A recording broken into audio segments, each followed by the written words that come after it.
when you relinquish that and take a stand, it's almost like you raise up above and you can see all the points of view and you have vision. And vision is both what you see and the capacity to see. It's both a noun and a verb. And when you have vision, you have the capacity to see all points of view. They all are informative. They all make sense. You can see why Paul thinks this and why Susie thinks that, and why Scott thinks this and why Brian thinks that. You have the capacity, because you've taken a stand, to be informed by all points of view in a way that you can really make something beautiful happen. And a stand is always for something.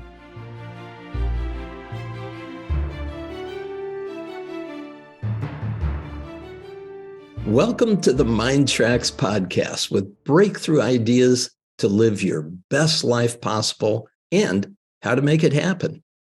I'm Paul Scheele, and today we'll be talking with Lynne Twist. Lynne Twist is a global visionary committed to alleviating poverty, ending world hunger, and supporting social justice and environmental issues. She is the author of the best-selling book, The Soul of Money: Transforming Your Relationship with Money and Life, and her newest book, Living a Committed Life: Finding Freedom and Fulfillment in a Purpose Larger Than Yourself.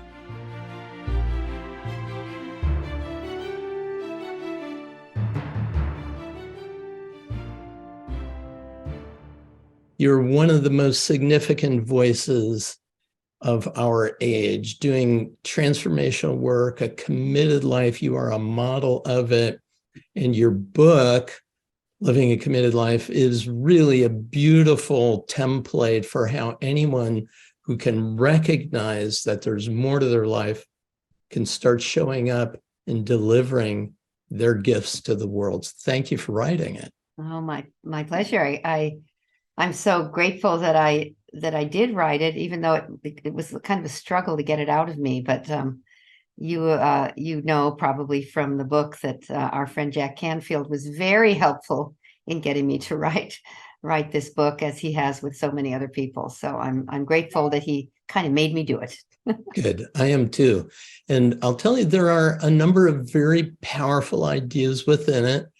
I'm not going to offer a spoiler alert. I'd really like to dig in and try to get at some of the important distinctions that you're making so that anyone can really relate to what it is you're attempting to share.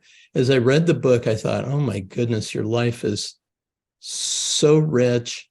It's such a delightful story to really know you from the narrative of your own life. Thank you for that. And there are a couple of terms that I'd like to get into. There is a statement that you made. It says, taking a stand leads to a commitment, which gives your life purpose.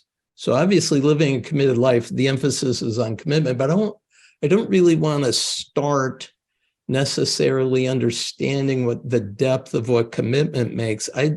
I saw that what you did is you used the analogy of Archimedes. He said, give me a lever big enough and I can move the world. And you use that analogy to describe commitment. So say more about that, if you would. The full quote from Archimedes is, give me a place to stand and a lever long enough and I'll move the world.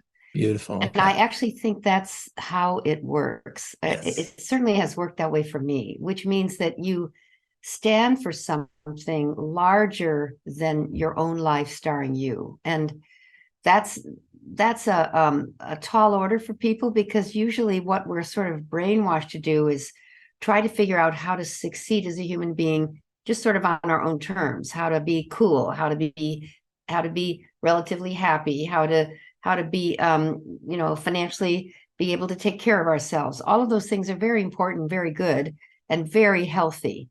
At a certain point, though, they don't give us the life that we have the possibility of living. And sometimes even taking a stand for something larger than your own life can shape your life and shape you into the person who can fulfill that stand.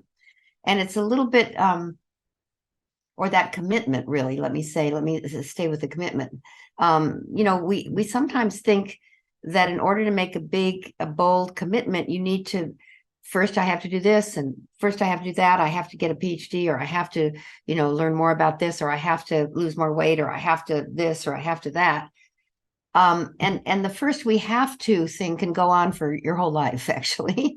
Or you can see what calls to you. Why were you born now at this epic time in history? I think if you're alive now, you have a role to play.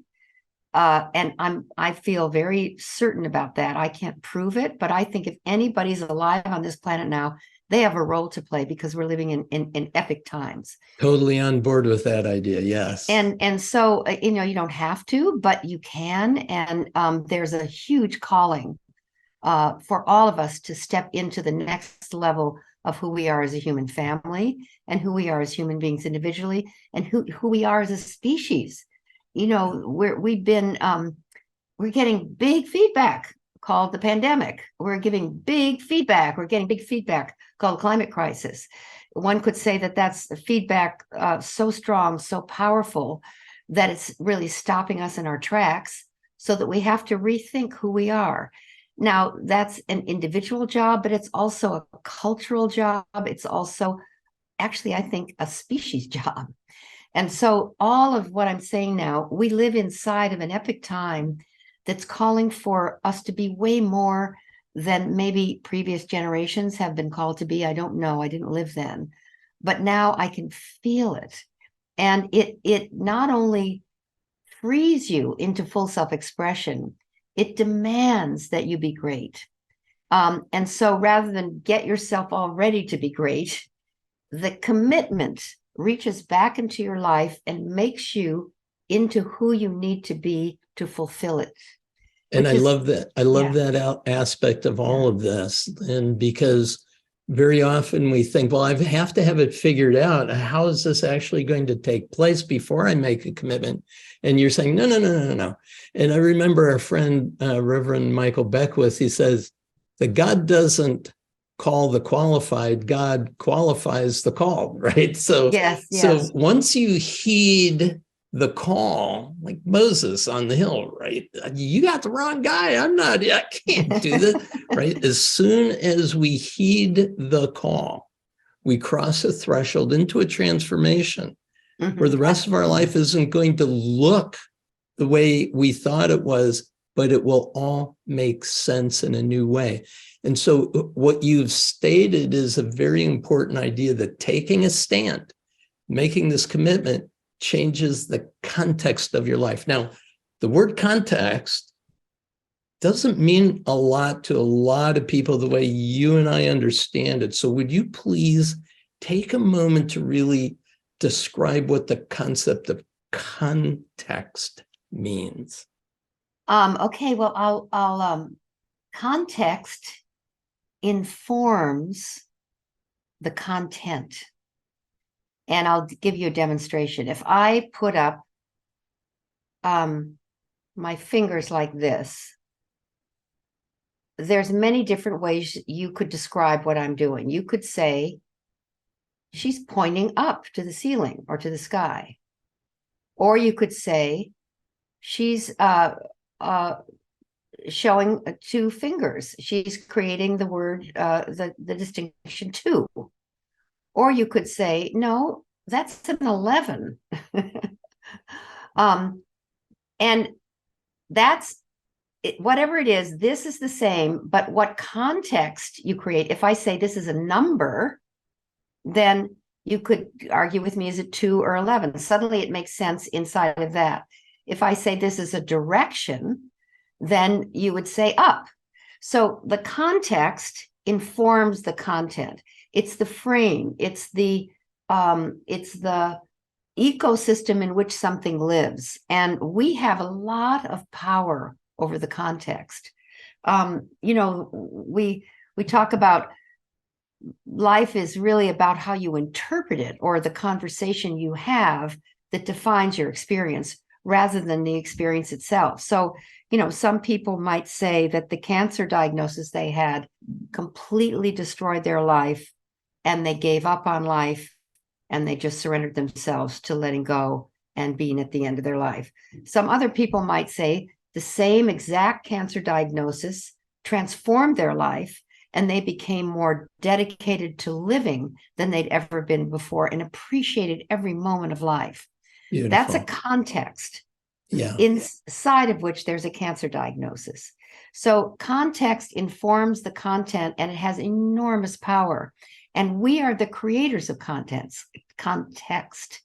So the context that we generate, the contexts we see things in. So for example, when I say the climate crisis, where it may be, as Paul Hawkins says, we're not the victims of it. It's not happening to us. It's happening for us, because we need a huge course correction as a species. And so the climate crisis is happening for us, feedback, to give us the information we need and the feedback we need to make a really significant, huge, epic transformational shift in the way we live. So this really gets at the idea that we don't always choose the circumstances of our lives, but we absolutely have omnipotence over what we do with the circumstances that we're handed. And if we take something like systemic racism, as privileged white people, we don't perpetuate racism, we have inherited it. Mm-hmm. So what's the dialogue? What's the conversation we're going to have that we might end systemic racism in our lifetimes? And so that context begins to shift.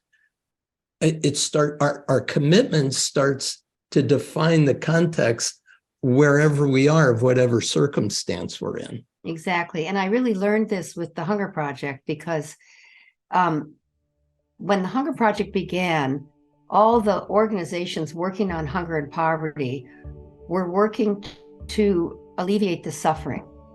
But hunger was seen as a hopeless, inevitable problem and part of the human condition. When the Hunger Project began, the founder group, which included Werner Erhard, John Denver, and also Buckminster Fuller was in there, and other people, the declaration that hunger could end, and that this group of people was committed to ending world hunger, completely changed the way that we were working on it, the way we addressed it, the way we talked about it, the way we lived in it. And that context became the worldwide context eventually. And now all the organizations, CARE, UNICEF, Save the Children, Christian Children's Fund, they're all working on ending world hunger, which is a very distinct shift in the context, but also in the content. The content lines up always with the context. So if you know what the context is, you can see how the content lines up with it. If you shift the context, it shifts the nature, the magnetic field of the content. So that's a little bit, theoretical and esoteric, but it really does work that way. Yeah. And I think it's also, if somebody takes a new job and they're not sure if they're really prepared for it, because there's a lot of new responsibilities, a lot of new skills they're going to have to acquire and so on. But when they hear more about it, they realize, oh my goodness, everything in my life has prepared me for this moment. This is the ideal place for me to land right now.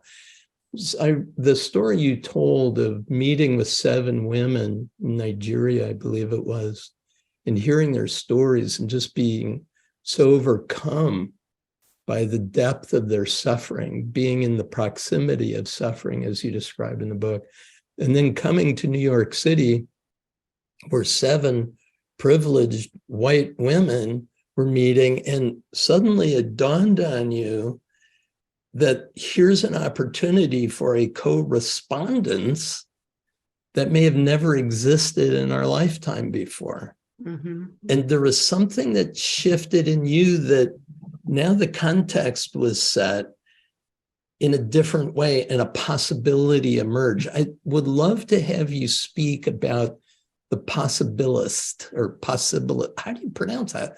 Possibilist, right? Grounded optimism that leads to possibilities. Say more about that, because it's truly a gift of yours. a possibilist, which is a term that I think Frankie Moore-Lepay, who's this wonderful friend of mine, an author, made up.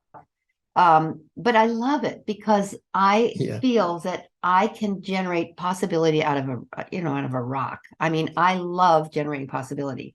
And when a possibility is there, when there's a vision, when you can see the way through, then that pulls you, calls to you, pulls you through difficulties, obstacles, has you find a way, getting around, up, underneath, transforming that what's between you and what you're dreaming of, what you've committed to, what you've made public you are for. And so grounded optimism, which is, I think, your question, and generating possibility, it needs to be grounded so that it's not foolhardy, so it's not wishful thinking, but thoughtful wishing, as my friend Carolyn Buckloose would say. It turns you in from a worrier about the world into a warrior for what you're committed to. So all the energy that goes into worry gets transformed into becoming a warrior rather than a worrier.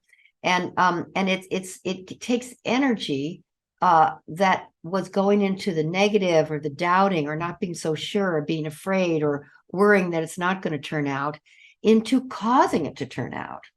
Because that energy is valuable. That's a valuable resource. It's completely transformable. And that energy is very important and very useful. And you can put it to work resolving, healing, completing, and generating the future that you want. So a grounded optimist is someone who generates possibility. So in that moment where you made the connection between 7 women in New York and 7 women in Africa, what was it that you suddenly saw as a vision or a possibility? Well, I want to answer that, but let me just say, one of the things that I need to say before that is the country was Ethiopia. Not Nigeria. The 7 women had been through the worst famine in the history of the world. Yeah. Every one of them had lost every single one of their children to starvation. Yeah. So anyone who's a parent, or even if you're not a parent, just imagine child after child after child after child dying because you cannot feed them, you can't get water, you can't, and they die in your arms. And somehow, for some reason, you don't understand, you're still alive and your children are all dead. So these are the women you're talking about. Yes. And what I kind of, in order to answer your question authentically, I need to say that being with them around a dry well at the end of that famine, one woman had lost 11 children, another 5, another 7, and having them honor the life and death of each one of their children through wailing and crying and describing the child and the excruciating experience of their death, until we had cried and wailed and screamed so that we were so exhausted we couldn't continue. And then they made a commitment to live the rest of their lives in a way that no mother would ever need to go through that again, given that they were now childless mothers. Made me see how awesome human beings are. No matter what, the human spirit is stronger than anything. I mean, it's incomprehensible to lose any children, not even one, but to lose all your children and then to commit to not taking your own life, but to living a life of meaning and power and getting yourself educated, which is what they all did. They committed to do. Who they became is just so inspiring. It's staggering. Yeah. So after being with them, not only was I emotionally drained from being with them for, 5 days and 5 nights around this dry well and wailing and crying and, just really, it's almost incomprehensible talking about it now, the physical exhaustion of that kind of emotion. But I also so I'm exhausted, and then I'm super, super, super, super inspired by their courage and their resolve and their determination to live the rest of their life in a way that they got educated and stopped the horrors in their country. And the horrors, HORRORS, the famine, the starvation, the corruption, all of it. So then I go to New York, and I'm in the company of women that are dressed to the nines with couture and beautiful apartments, and drinking the finest French wine and having an awesome dinner. And then I'm supposed to guide them on their investment strategy, and they're all married to Wall Street titans. And I can't talk about anything but the women I was just with in Ethiopia. So the moment came when I was in New York, because I couldn't talk about anything else but the women in Ethiopia, and I was sobbing, and they were sobbing, the women in New York. And at the end of that cathartic sharing of what I'd been through, what I'd witnessed, what I'd been honored and privileged to be part of, they wanted nothing more than to meet the women in Ethiopia and be sisters to them. Not feeling sorry for them, I gotta say, not sentimentality, not pity. It wasn't but charity respect. that they were trying to make. Yeah. Respect. And not seeing the women in Ethiopia as poor, because they're not poor, they're strong. What's poor is their circumstances. So I love that distinction you make. Yeah. And the women in New York, actually seeing the women in Ethiopia as strong, powerful, admirable, dignified human beings, seeing them see that, which is something that I saw too, but having them see it out of my story, I knew that putting them together was the right thing to do. It gets back to the very first quotation. Taking a stand leads to a commitment, which gives your life purpose. Yes. And to see purpose emerging from that connection is just so inspiring to me. I really got what it was that you were communicating in that. So thank you so much for it. There is this other statement that you make, this idea that we be in dialogue, that what we're doing is if we aim to live a committed life, it is our responsibility to listen for and generate conversations and contexts that empower ourselves and others. So that story to me is a great example of how that emerged. That how could you have possibly spoken about anything else? Yes. But what's stirred your soul to the very core. And somebody once said to me, well, I just don't feel I can talk about transformational ideas with the people I hang out with. I said, have you ever tried? No, I think they think I would be weird. I said, try it. Because the reason they're in front of you at this moment is because they're waiting to hear that story that's on your heart. So I said, I have never found myself in a situation telling a profound story that wasn't exactly what needed to land on that person exactly in that moment. I don't know how that all gets orchestrated from the divine, but almost without exception, that's the case. Yes. And you demonstrate that so beautifully.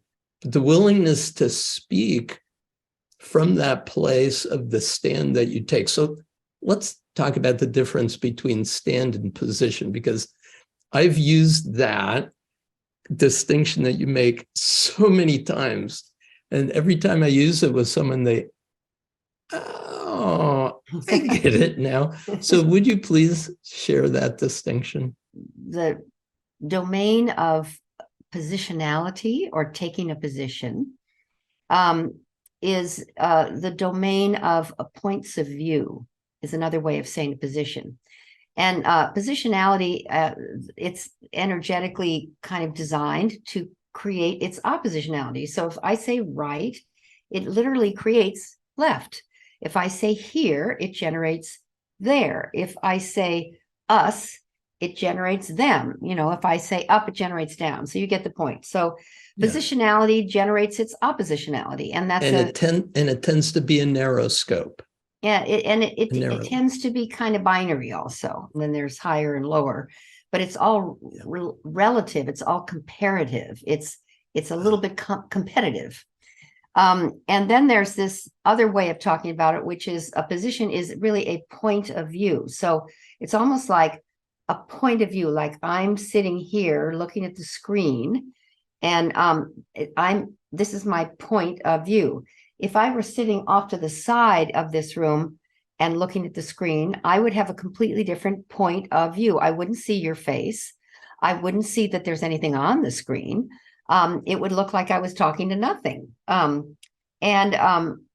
point of view would be totally 100% accurate for the person who's sitting at that point of view. But for the person sitting here, my point of view is completely different.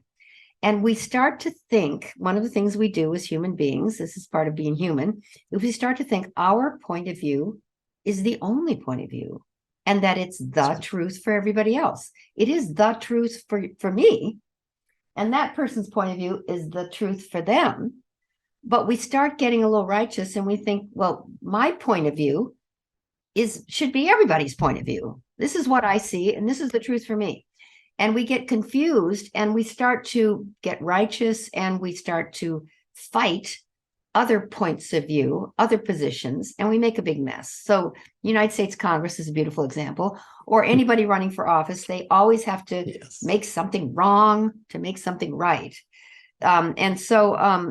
What's so beautiful about points of view and positions is they're so informative when you're not stuck in yours and yours alone. And how you do that is you relinquish your point of view. And when you relinquish it, you have access suddenly to vision. Instead of a point of view from whence you're looking, you have vision. And, we all have a point of view, both kind of geographically and physically in a room, but we also have a point of view from where we were raised, and what country we're from, and what language we speak, and what culture we were raised in. That's a point of view, really. But when you relinquish that and take a stand, it's almost like you raise up above, and you can see all the points of view, and you have vision. And vision is both what you see and the capacity to see. It's both a noun and a verb. And when you have vision, you have the capacity to see all points of view.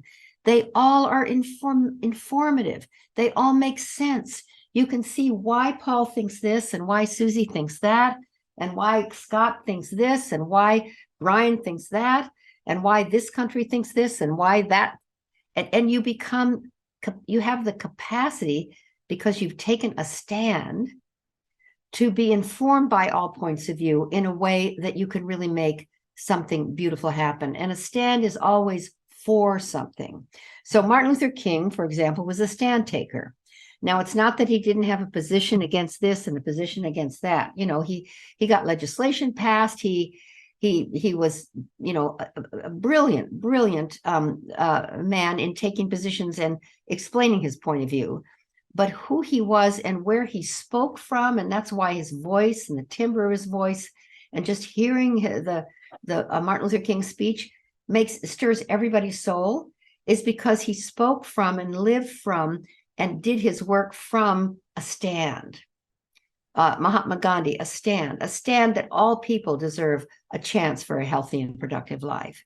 It wasn't that he was against white people and for Black people. You knew that by the way Martin Luther King lived his life. He was for everybody. So a stand is so much more powerful than we know. And when we take a stand with our life, it frees us into being a person who can be fully self-expressed. And that's Beautiful. what I'm really recommending. Yes. A Everybody committed doesn't have life. to do it, but there's a possibility that everybody can take a stand. Excellent. And that really is the nature of commitment. You can't have a committed life without taking a stand on something that stirs your soul, and that also then gives your life a true purpose. And I would like to talk about the biggest obstacle to a committed life. You state it in a couple of different places, but it's the idea of scarcity. Mm-hmm. And there are 3 myths of scarcity, toxic myths of scarcity. And the fact that it may be the biggest obstacle would also give us a good reason to talk about why we don't have to maintain that hypnotic trance any longer. So the 3, just as a quickie, is that there's not enough scarce resources to go around for everybody. We've got 8 billion people on the planet, so there's not enough. Secondly, is that more is better. And so we really ought to work to get as much as we can while we can, make hay while the sun shines. And the third is that, well, it's just the way it is. We don't have any control. We don't have any power to do anything about it. And so we become very resigned to it. One of the great quotations that you brought in, there's so many, I could hardly stand myself because I love quotations. But Gandhi says, there is enough for our need, but there isn't enough for our greed. And so would you speak to these toxic myths, and what is the best way for anyone to really recognize right now you have sufficiency? I think your whole Soul of Money book does a beautiful job of describing it, but in the context of someone now listening, recognizing that they want to live a committed life, how do they overcome that sense of scarcity? Well, first of all, the condition of scarcity, which I call a lie, is a way of thinking, a way of perceiving. That's really, it's an unconscious, unexamined condition of thinking that I'm really insulting, and we're insulting that together. And in the commercial consumer culture in which we live, it's promoted constantly. You're not, subtly it says you're not enough until you acquire this or buy this or lose more weight or get taller or skinnier or better looking or have more money. So our culture, pummels us with messages that say you're not enough until you acquire or accumulate more. And right. And since our parents came out of the Depression, and we came into the 50s, right? Yeah, right. And, here's all this abundance. All the promotion had to go to creating a consumer-oriented society to grow the economy. Yeah. And it's, there's a lot of good has come from that, but now it's out of control. Now we don't realize that it's kind of a false frame of reference for life. And so we don't have enough time. We don't have enough money. We don't have enough this. We don't have enough that. We don't have enough sleep. We don't have enough sex. We don't have enough love. We wake up in the morning. We don't have enough time. We didn't get enough sleep, etc. It goes on and on and on. And most meetings and conversations are about what we don't have enough of. And I'm accusing us of being so caught in that conversation that we cannot see the forest for the trees. And the radical, surprising truth that I'm now going to name is that there's enough. That you're enough, I'm enough, there is enough, we have enough.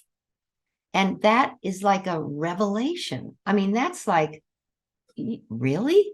Now, I want to just make sure people know that I've worked with Mother Teresa. I worked on hunger and poverty. I work in the Amazon rainforest. I know there's places and people who don't have enough water, who don't have enough food, who don't have enough jobs. I mean, I know that, and I'm not stepping over that. So I want to make sure people know that I understand that that's real. I'm talking about an unconscious, unexamined mindset that has us producing people who make billions of dollars. I mean, how completely weird is that we have someone who's practically a trillionaire now?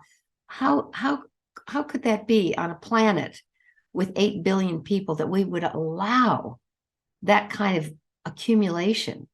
And it's also the source of our environmental crisis, our completely using, taking, consuming, trying to get more and more and more of anything and everything.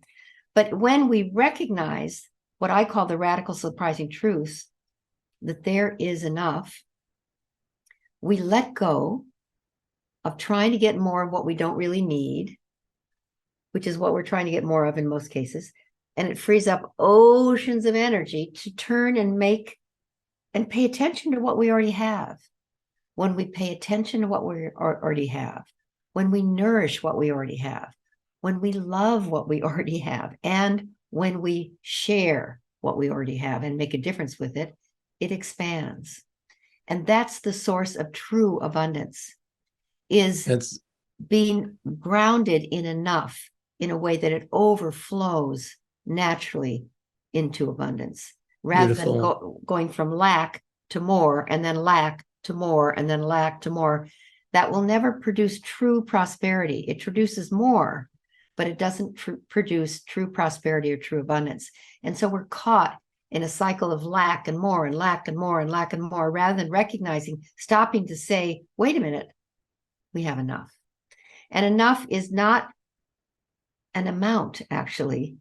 Yeah. It's a way of being. So that's the short version of that whole book called The Soul of Money.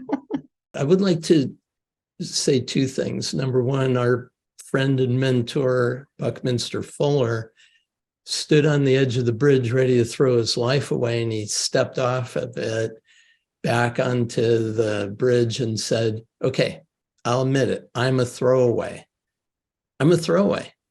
So now I'm going to commit myself to see how much one little man can do for this planet. It's such a beautiful example of the failure of a certain type of thinking and the absolute supreme realization of a committed life. I really appreciate how much you brought Bucky into your dialogue. And I have to say, the idea of having at my dinner table talking with my kids would have been wonderful. But this idea that abundance, this is the quote you made, abundance flows through a portal of suffering. Now, that's an interesting way to frame the context of recognizing sufficiency out of a sense of insufficiency. Would you be willing to say just a few words about that idea? Abundance flows through the portal of suffering. Well, there's let's see, how can I talk about that without doing a whole chapter here? I feel that being proximate to suffering is a powerful part of, has been a powerful part of my committed life. And I have to tell you that those were some of the more challenging aspects of the read that you provided for us, because you did a beautiful job of sharing the depth from which true resilience, true prosperity emerged, and being proximate to that depth of suffering is a stunning aspect of your work. So thank you as a reader for sharing those stories. Because Van Jones is now a sort of an icon for me, and I think for many other people, of a human being who went for what he dreamed of, which was being in the White House with President Obama, and being responsible for green jobs at the beginning of Obama's administration. And it was a miracle that he, as born in Tennessee from a relatively modest means, ended up becoming a lawyer and being devoted to stopping mass incarceration and providing green jobs, particularly for people, underprivileged people and people of color and people in urban ghettos and people who've come out of prison. And he ended up in the White House with, his hero, President Obama. And then not long after that was attacked by the press, by a particular part of the press, the right wing, talk show host kind of press people. and so viciously. And they were really trying to get at Obama, but what they did was they attacked Van, and he had to resign. And the suffering he went through, and I was very intimately involved with that, because a group of us raised money for his family so that he could just make it through and go on sabbatical, really, and just pray. The suffering he went through was so deep, so painful, so severe. And that's different than the suffering of me witnessing the lepers in the leprosy center in Calcutta going with Mother Teresa, where I also witnessed a lot of suffering. So that's a certain kind of suffering that I was proximate to. But being proximate to the suffering of what I'll call,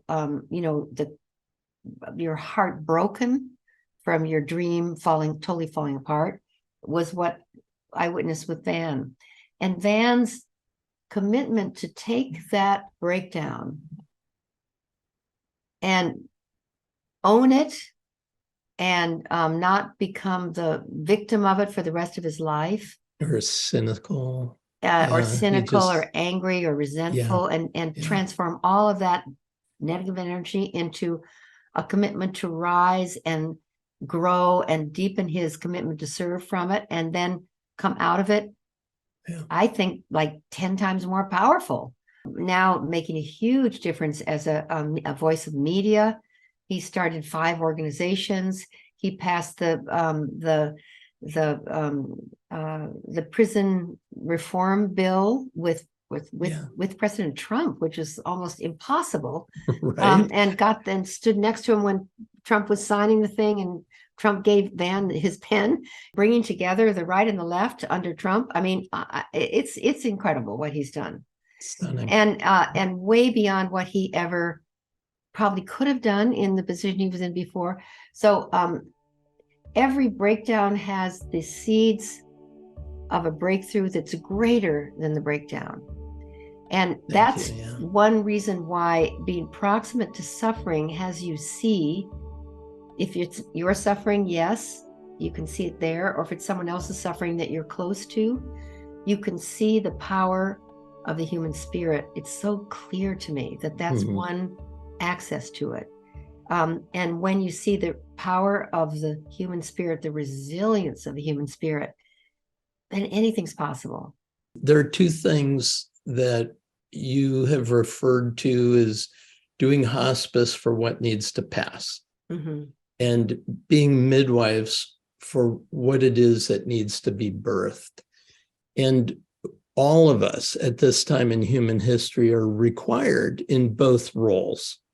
There are ways of being able to close a chapter of what is ready to be released, that is no longer sustainable, that has lived its useful life for whatever purpose it may have had. And no matter how devastating the consequences of that, again, if we create the right context, didn't happen to us, it happened for us, that we might awaken, that we might see this vision of possibility for humanity. And so we talk about what is it that's ours to give birth to. And there's this idea that you shared from, I believe it was Reverend Michael, pain pushes, pain hurts until vision pulls, and vision liberates. What is it that needs to be born through us as us? I like thinking about all of us who are alive right now as the current blossom on the lineage of, generation after generation after generation that came before, and the ancestors for an age to come. And when you hold yourself that way, that's a context that, and that we're living at an epic time in history where the crises are multiple, and deep, gigantic. And in that way, as Bucky had predicted 50 years ago, every institution is dissolving and disassembling, and we can't fix them, and we need to recreate everything from a you and me paradigm rather than a you or me paradigm. Go from a paradigm of scarcity to a paradigm of sufficiency, or you and me. And that's an all hands on deck assignment. Right on. And when you're aware of it, you want to play, I think. And if you're not aware of it, that's okay too. But something's calling us as human beings to step into an evolutionary leap. And what a time to be alive. I think I put in the book, I can't remember, but I think I put in this conversation I had with Joanna Macy, who's 93, who's a physicist and a Buddhist and a, incredible systems analyst person, systems theorist. And she's 93, and she's so excited that she's still alive to see the transition, because she says, we're in it. It's the great turning. I'm witnessing it. I'm so excited. And it's, scary and terrible and all the things that you could say about our times. It's also true that something is being born, and the pain is part of it. The pain is part of it. When you think about your own life and where you really have had a breakthrough, often it came out of an illness or a heartbreak or a divorce or a bankruptcy, or sometimes it's not all that beautiful when we really grow. And I've said that perhaps the pandemic is morning sickness for a pregnant species that's going into a pregnancy. I don't know how long it'll be, whether it'll be 20 years or 30 years. I kind of think from 2020 to 2050, we'll be pregnant and giving birth, hopefully, to a new kind of human being. And everybody doesn't have to believe this or even do it, but what an opportunity to be alive. What a thrill to be part of the great turning, the massive epic transformation that we know is happening right now. And some people ask me, well, gosh, Lynne, is it really going to turn out? I don't even question that. No way. No question. I don't even want to go there. No, I stand question. for it is turning out. It is. It is as evidenced by our dialogue right now. Yeah.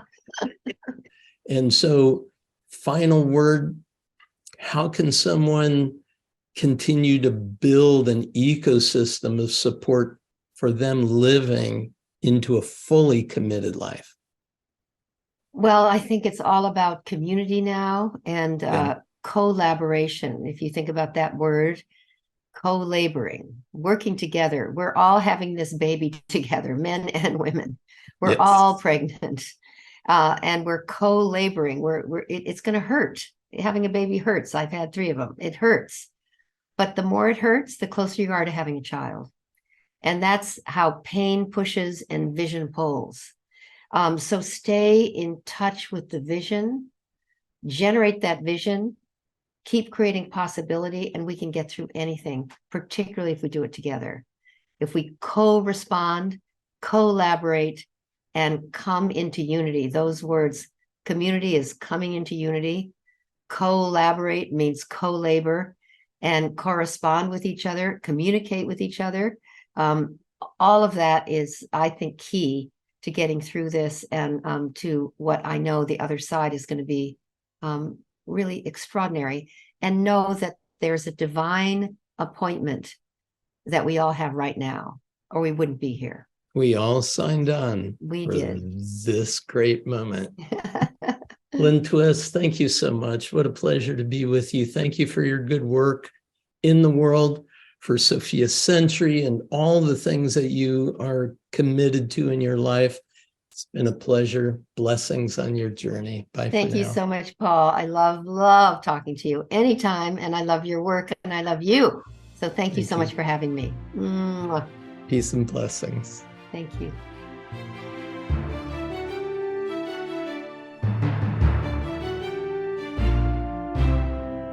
I hope you enjoyed our conversation with Lynne Twist. You can learn more about Lynne at soulofmoney.org. That's soulofmoney.org.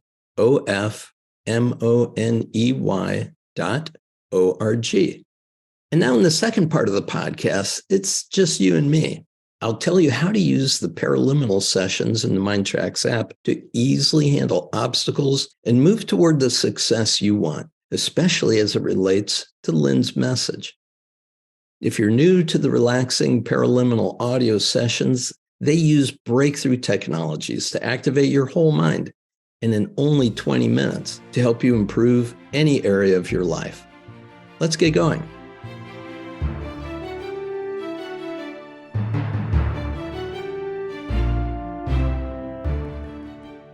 Hello, good to be with you again. This is the follow-up session on an absolutely marvelous interview that I had, a dialogue that I had with what I consider to be one of the most significant, remarkable women on our planet today. A woman of great courage, tremendous commitment, author of The Soul of Money and Living a Committed Life, Lynne Twist. I absolutely loved being with her, and she's such an inspiration to me. I was delighted to be able to have the time, but then also think about what's the best way for all of us to live into some of the ideas that she was sharing and suggestions that she had for how we could proceed. So I broke the interview into 4 components that I thought were significant that emerged from our time together. The first was, what can help us live a committed life? Secondly, how can we maintain mindsets of grounded optimism and possibility? The third was, how do we overcome the biggest barrier to living a committed life, what she referred to as the mindset of scarcity and the 3 toxic myths of scarcity? And finally, the idea of how do we support ourselves? How do we create an ecosystem of support as we move forward and face the challenges and the tests of our commitment that will invariably be ahead of us as we take on a goal, take on a purpose that's bigger than who we are. That's actually motivated and made possible through strengths and powers and gifts that the universe gave to us. So let's break it down into some paraliminals that may be very helpful in each of these 4 categories. The first, living a committed life. I thought of the paraliminal fearlessness. One of the things that Lynne and I spoke about is this idea that we can't always choose the circumstances that we're in, but we can choose the response we have to those circumstances. For that, we are omnipotent. We have absolute agency and choice. So fearlessness really helps us do that. The second area was about maintaining mindsets of optimism and possibility. And she talked about being a grounded optimist, meaning she didn't have any kind of Pollyanna view of the way things should be. She recognizes the difficulty in the problems that are in front of her. They're real problems that need real solutions. And so there is the need to move away from the idea that it's just the way things are into what's possible here. Not that the world is happening to you, but the world is happening for you. We find ourselves in circumstances that we wish wouldn't have occurred. But what's happening is that we're recognizing, oh, I'm not a victim of this circumstance. The circumstance is here to awaken me to what my life is to become. So the belief paraliminal is super powerful because you start rewriting beliefs of lack or limitation into beliefs of possibility. Another paraliminal called euphoria, which is that idea that this is the natural energy within you. And Lynne spoke about a 93-year-old woman who's just euphoric about the possibilities that are emerging right now. Euphoria really helps you develop that, even though what it is you're trying to address may be a very gnarly problem that's going on in the world.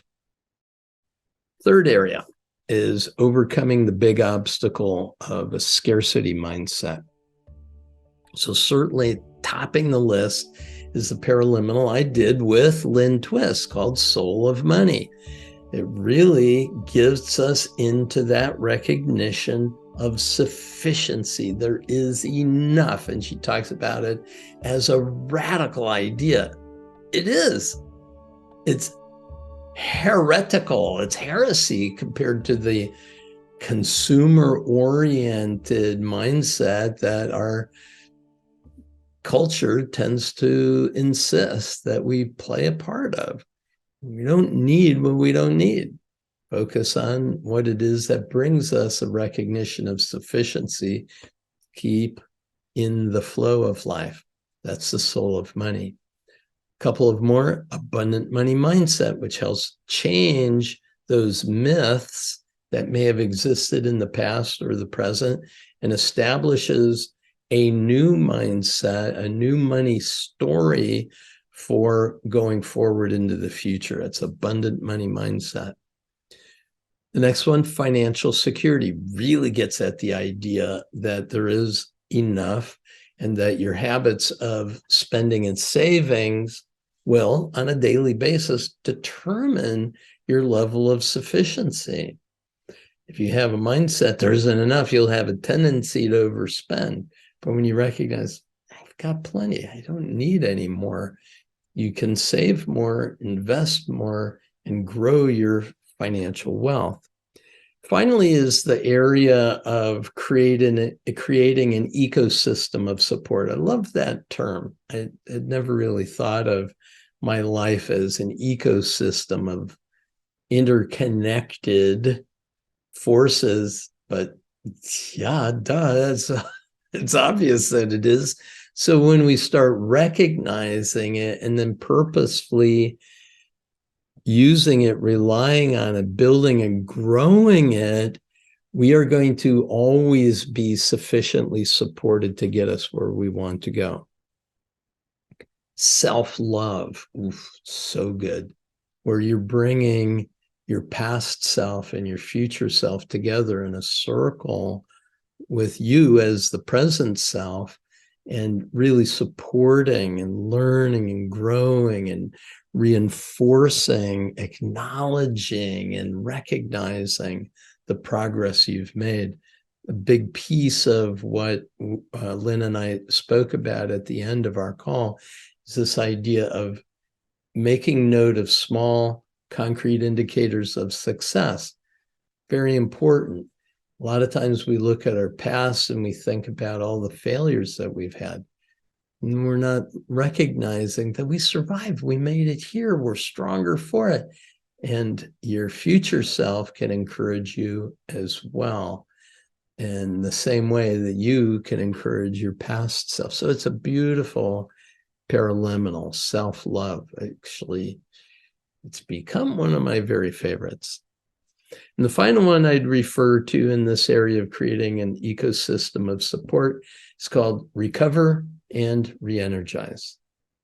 Something happens to you, illness, a setback, a difficult challenge, a big work project that you had to lean into, whatever it might be. Recover and re-energize. And in the context, remember the term context, in the context of living a committed life, we're re-energizing our purpose and our commitment and our stand for what it is we truly desire to see in the world. If you look at great figures from human history that she refers to, past figures as well as current heroes and sheroes, we start to recognize that they went through a lot, and some just about got taken out by it. So you're living a committed life. You're attempting to achieve a calling, a purpose that settled on you. From time to time, this self-care, this ability, plug into a set of headphones, listen to, this is Paul Scheele. What happens is you can get yourself back on track. That's it for this session. Thanks so much for participating. It's really a pleasure to serve you in this program. Peace and blessing.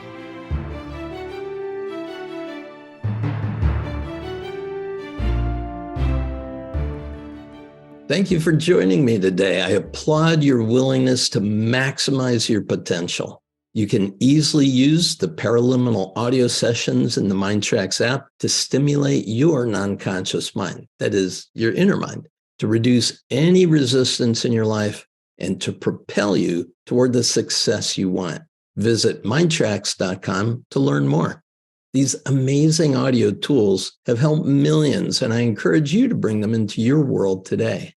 Be sure to be back for more episodes of the MINDTRX podcast. You'll find insightful conversations with authors, experts, and thought leaders, all devoted to improving your life's experience. Thank you again for being here on our MINDTRX podcast.